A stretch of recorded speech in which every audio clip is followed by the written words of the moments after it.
நம்ம எல்லாரும் நெறைய சிவன் கோயில்ஸ பார்த்திருப்போம், போயிருப்போம், கும்பிட்டுருப்போம். பட் பேய்களால கட்டப்பட்ட ஒரு சிவன் கோவில்.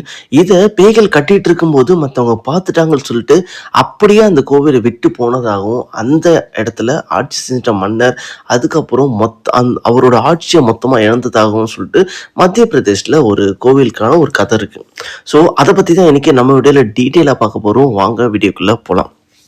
ஆக்சுவலி இந்த கோவில் எங்க இருக்கு அப்படின்னு கேட்டீங்கன்னா மத்திய பிரதேஷ்ல கக்கன்மத் இங்க தான் இந்த கோவில் இருக்கு. இந்த கோவில் எப்படி இருக்கு, எங்க இருக்கு அப்படின்னு பார்த்தீங்கன்னா ஊருக்கு வெளியில மொத்தமா ஒரு கோவில் இருக்க இடம் சுத்தி ஒரு வயல்வெளியா தான் இருக்கும்.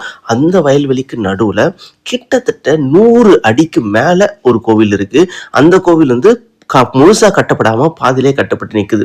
இன்னை வரைக்கும் அந்த கோவில்ல அதுக்கப்புறம் யாரும் ரீகன்ஸ்ட்ரக்ட் பண்ண ட்ரை பண்ணல, அப்படியே விட்டு போயிருக்காங்க. அது மட்டும் இல்லாம இதுல இருக்க ஒரு மிகப்பெரிய சுவாரஸ்யமான விஷயம் என்ன அப்படின்னு கேட்டீங்கன்னா இந்த கோவிலை கட்டுறதுக்காக கான்கிரீட்டோ சிமெண்டோ க்ளூவோ எதுவுமே யூஸ் பண்ணாம ஜஸ்ட் கல்ல மேல மேல மேல அடுக்கி மட்டுமே இந்த 100 அடிக்கு மேல இந்த கோவிலை கட்டியிருக்காங்க. அதாவது இது வரைக்கும் அந்த கோவில் எந்த ஒரு இன்சிடென்ட் எப்பவுமே கீழே விழாம இன்னுமே கரெக்டா அப்படியே நிக்குது அப்படின்றதுதான் மிகப்பெரிய ஆச்சரியமா இருக்கு. யாரோட ஆட்சியில நடந்துச்சு அப்படின்னா கிங் கிருத்திராஜா அப்படின்னு சொல்லிட்டு ஒருத்தர் இருந்தாரு. இவருடைய டைனஸ்டி என்ன அப்படின்னு கேட்டீங்கன்னா கச்சப்பதா அப்படின்ற ஒரு டைனஸ்டி தான் இவர் கிங் கிருத்திராஜ் ஆட்சி செஞ்சுட்டு இருந்தாரு. எப்போ அப்படின்னா 1015 இருந்து 1035 வரைக்கும் தான் இவர் அங்க ஆட்சி செஞ்சுட்டு இருந்தாரு. இவர் ஆட்சி செய்யும் போது இவருக்கு ஒரு பெரிய ஆசை இருந்துச்சு. என்ன ஆசை வரத்து மட்டும் இல்லாமல் இவர் அங்கே இருக்க அமைச்சர்கள் எல்லாருக்கிட்டையும் டிஸ்கஷன் பண்ணுறாரு. இந்த மாதிரி ஒரு கோவிலை கட்டணும், அதுக்கு என்ன பண்ணலாம் அப்படின்ற மாதிரி ஐடியாஸ் எல்லாம் கேட்கும்போது அங்கே இருக்கவங்க சொல்கிறது என்னன்னா, நீங்கள் ஆசைப்படுறது எல்லாமே ஓகே தான், மிகப்பெரிய கோவில் கட்டலாம், எல்லாமே பண்ணலாம். பட் அந்த கோவில் கட்டுறதுக்கான எக்யூப்மெண்ட் அதாவது மலைகள் எதுவுமே இங்கே நம்ம சைடில் கிடையாது, எல்லாமே ரொம்ப தூரத்தில் இருக்குது. அதெல்லாம் அங்கேருந்து எடுத்துகிட்டு ரொம்பவே கஷ்டம். ஸோ இவ்வளோ பெரிய கோவில் கட்டுறது ஒரு முடியாத ஒரு விஷயமா இருக்குது அப்படின்னு சொல்லிட்டு எல்லாரும் அரசர்கிட்ட சொல்கிறாங்க. பட் இருந்தாலும் அரசருக்கு இந்த கோவில் கட்டியே ஆகணும், அதுவும் அவர் ஆட்சிக்குள்ளே அவர் சாகிறதுக்குள்ளே இந்த கோவில் கட்டி முடிக்கணும் அப்படின்னு சொல்லிட்டு ரொம்பவே ஆசைப்படுறாரு. ஆசைப்பட்டது மட்டும் இல்லாமல் இவர் என்ன பண்ணுறாரு அப்படின்னா பேய்கள் கூட ஒரு டீல் போடுறதா எல்லாருமே சொல்கிறாங்க. என்னடா பேய்கள் கூட டீல் அப்படின்னா, ஆமாங்க, இந்த டார்க் மேஜிக் அதெல்லாம் இருக்குல்ல, அதெல்லாம் பண்ணி பேய்கள் கிட்ட கான்டாக்ட் பண்ணி பேய்கள் கிட்ட ஒரு டீல் போடுறாரு. இந்த மாதிரி ஒரு மிகப்பெரிய கோவிலை நீங்கள் கட்டி எனக்கு கொடுக்கணும், அப்படி கட்டி கொடுத்தீங்க அப்படின்னா நீங்கள் என்ன கேட்டாலும் நான் உங்களுக்கு பண்ணுறேன் அப்படின்ற மாதிரி ஒரு டீல் போடுறாரு. டீல் போட்டோன்னே பேய்களும் ஓகே நாங்கள் கட்டித்தரோம், பட் எங்களுக்கு ஒரு கண்டிஷன் இருக்குது. அந்த கண்டிஷன் என்ன அப்படின்னா, நாங்கள் கட்டி கொடுத்தோம் அப்படின்னா இப்போ ஒரு கோவில் கட்டுறாங்க அப்படின்னா வரலாற்றில் யார் கட்டினாங்கன்னு சொல்லிட்டு அவங்களுடைய நேம் ஃபுல்லாகவே வரலாறு ஃபுல்லாகவே ட்ராவல் ஆகும், அவங்க பேசப்படுவாங்க.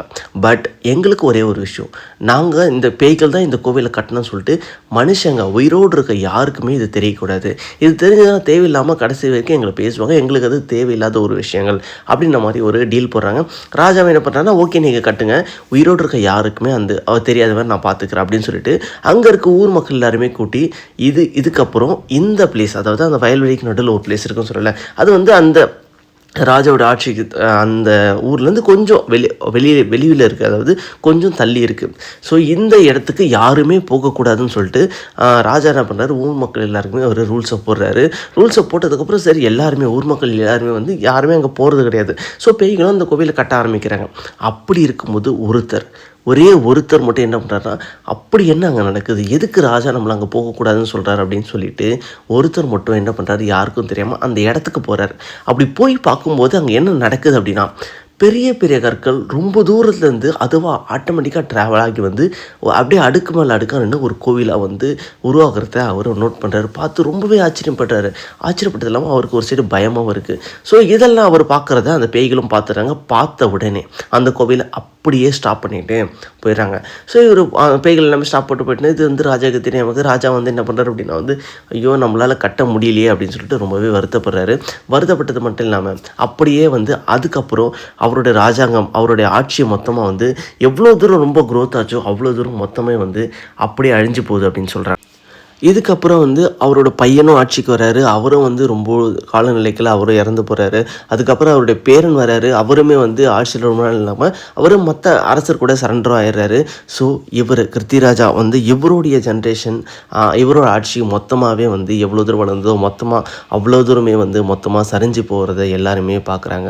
ஸோ அதுக்கப்புறம் இது ஹிஸ்டாரிக்கலாக எந்த ஒரு இதுலேயும் கிடையாது. பட் மித்தாலஜிக்கலி இங்கே சுற்றி இருக்க மக்கள் எல்லாமே இதை தான் பேசுகிறாங்க. இப்போவுமே நீங்கள் அங்கே போய் பார்த்தீங்கன்னா ஒரு சிவன் கோவில் இருக்கும். அங்கே வந்து 100 அடி ஃபீட்டில் கட்டி முடிக்கப்படாத ஒரு சிவன் கோவில். இப்போவுமே அங்கே போனீங்க அப்படின்னா வந்து பேய்கள் சத்தங்கள் வந்து கேட்குது. யாருமே அந்த கோவிலுக்கு போகிறது கிடையாது. அதுவும் ஈவன் போனாலுமே 6 மணிக்கு மேலே போக மாட்டாங்க. எதனால் அப்படின்னா வந்து அங்கே வந்து பேய்கள் குரல் கேட்டுகிட்டே இருக்குது. யாரோ ஒருத்தர் நிறைவேறாத ஆசையோடு அங்கே கத்திட்டே இருக்க மாதிரியான சவுண்டு கேட்டுகிட்டே இருக்குது அப்படின்னு சொல்லிட்டு நிறைய பேர் சொல்கிறாங்க. இந்த கோவிலை பற்றி நீங்கள் என்ன நினைக்கிறீங்க அப்படின்றத கீழே இருக்க கமெண்ட்ஸில் கமெண்ட் பண்ணுங்கள். பாய்.